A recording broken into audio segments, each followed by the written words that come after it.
L'essentiel pour nous, c'est notre Maître Jésus-Christ. Beaucoup de chrétiens, ils font tout, mais ils oublient l'essentiel de leur état de foi. Quand tu acceptes Jésus, il va y avoir des insultes. On va t'insulter. Matin au soir, on va t'insulter. Que c'est toi seul qui es devenu chrétien dans la maison. On va tellement t'insulter que si tu ne fais pas attention, tu vas te décourager. Surtout si tu te trouves dans une famille qui continue leur pratique occulte, ça tu es foutu. Matin on te suit, midi on met dessus. Le soir quand on te donne pour ton manger du soir dedans. Alors frères et sœurs, pour dire que quand tu es chrétien, il y a des moments où tu vas être rejeté. Mais pour ne pas que ce rejet puisse avoir un impact de façon négative sur ta vie, c'est de vivre dans la vérité. Si les jeunes sœurs disaient la vérité aux parents, j'étais sûr que le papa n'allait pas leur demander de sortir à cause d'une répétition où elles sont montées. Le rejet va venir, mais que ce rejet-là soit au nom de Jésus.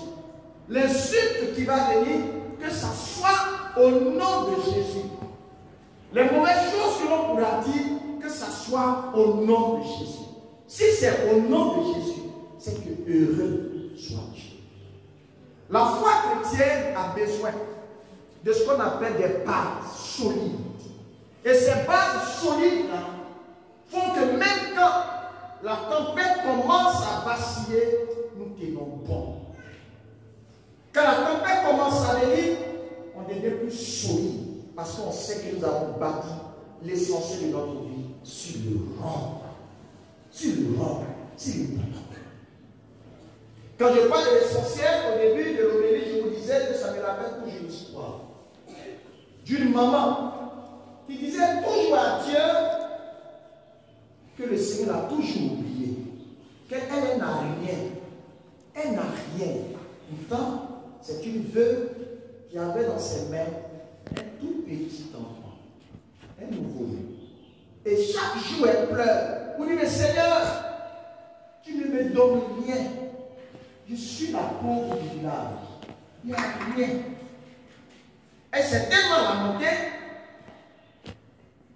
qu'un jour, une voix lui dit, tu vas aller dans tel lieu de façon précise. Il aura un bâtiment. La porte va s'ouvrir. Arriver là-bas, on te dira la chose. Le matin, elle se lève parce qu'elle est même pressée que ça arrive.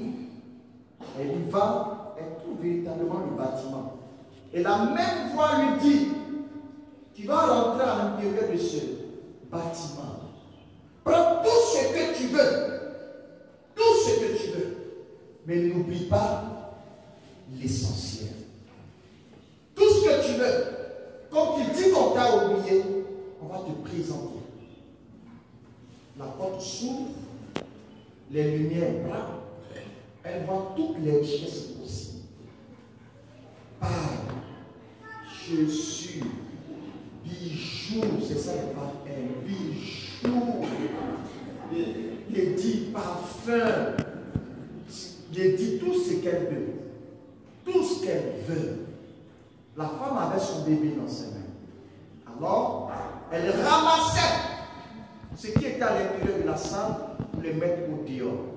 La voix lui disait qu'elle avait au plus 5 minutes. Donc, elle ramasse et elle baisse. Elle court, elle ramasse et puis elle baisse. Arrivé un moment, elle a compris que son bébé gênait. Donc, elle a déposé le bébé pour prendre avec ses deux mains. Elle prend, elle va baisser. Elle sourit, elle rit, elle chante même. Elle vient baisser. La voix lui dit, il reste 1 minute. La voix lui dit, il reste 30 secondes. Elle dit, il faut que je prenne un dernier coup. Elle ramasse tout. Et puis elle baisse. Et la porte se ferme. La dame commence à dire, mais au ouest, là tu as entendu ma prière. Parce que tout ce que je vois là, au moins je peux quand même les autres choses. Et la voix me demande, c'est tout? Oui, c'est tout ce que je voulais. Arrivé au moment, la voix lui dit, tu n'as rien oublié? Ah, mon enfant. Elle a oublié l'essentiel. Elle a tout, mais non, elle n'a pas l'essentiel. Elle n'a pas l'essentiel. Pour nous faire comprendre qu'on peut tout avoir, mais si on n'a pas l'essentiel de notre foi, Jésus-Christ, c'est qu'on n'a rien. C'est pourquoi il dit, cherchez d'abord le royaume des cieux. Et le reste nous sera donné de surcroît. Le reste nous sera donné. Mais beaucoup de chrétiens cherchent d'abord le reste.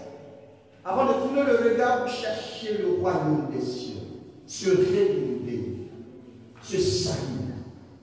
Bien mes frères et mes sœurs, il nous parle de l'attitude. Et il nous dit, heureux sont ceux qui vraiment ont mis leur confiance en nous. Demandons au Seigneur qu'au cours de cette Eucharistie, qu'il nous donne la grâce de nous accrocher à lui qui est l'essentiel de notre vie. Le reste va venir. La seule gloire de son Seigneur qui nous écoute et nous exauce.